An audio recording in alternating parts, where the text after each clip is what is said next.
அன்புள்ள மிதுன ராசி அன்பர்களே வணக்கம். இந்த வார ராசி பலன்.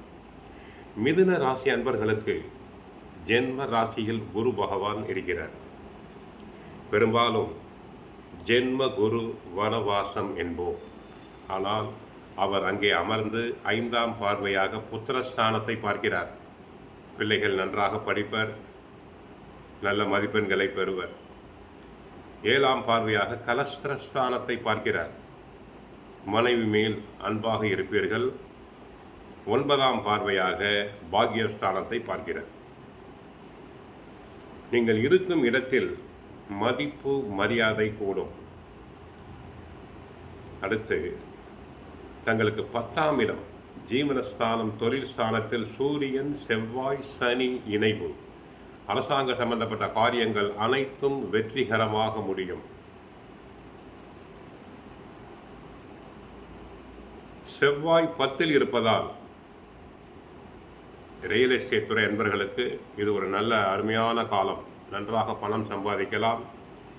பில்டிங் கான்ட்ராக்டர்ஸ்களுக்கு பண வரவுகள் அபரிமிதமாக உண்டு. தொழில் வியாபாரம் நன்றாக இருக்கும். சனி பகவான் தங்களுக்கு 10ல் இருப்பதால் தொழில்துறை சாதகமான தகவல்கள் தங்களுக்கு வந்து கொண்டே இருக்கும். பார்ட்னர்ஸ் நன்றாக ஒத்துழைப்பர். லாபஸ்தானத்தில் சுக்கிர பகவான் இருப்பது நன்மை. பெண்களால் நன்மைகள் உண்டு. வீட்டுக்கு தேவையான ஆடம்பர பொருட்களை வாங்குவீர்கள். வீடு கட்ட ஆசைப்படுபவர்களுக்கு ஆசை நிறைவேறும்.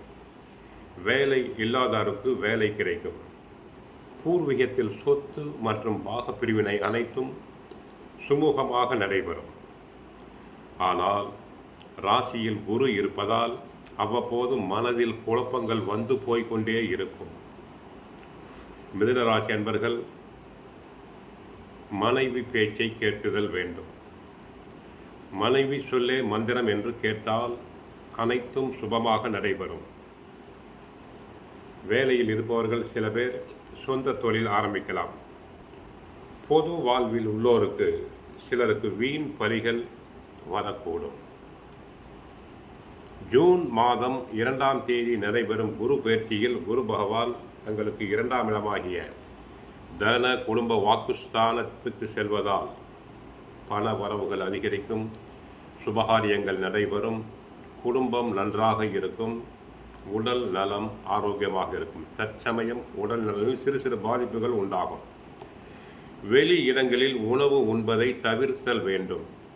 தினமும் சுந்தரகாண்டம், பகவத்கீதை படியுங்கள். நன்மைகள் நடைபெறும்.